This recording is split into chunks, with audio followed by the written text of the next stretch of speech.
Kui nüüd rääkida väetamisest, siis meil on kanepit nii tavas kui mahedas, siis tavakanep saab ka väetist ja me kasutame seal sellised lihtsad NPK-sid koos külviga,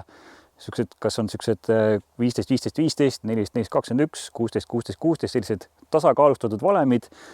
mida siis kanepil kasutada, circa 200-300 kilogrammi hektari peale. Ehk see sõltub jällegi mulla viljakusest, et igaüks peab jällegi teadma, mis see fosforikaali tase seal mullas on.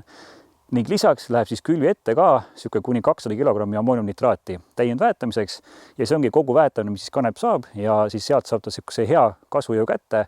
et siis areneda kiiresti minema, hakata põldu varjutama, hoida siis umbrohtumust tagasi ja anda võimalikult head saaki.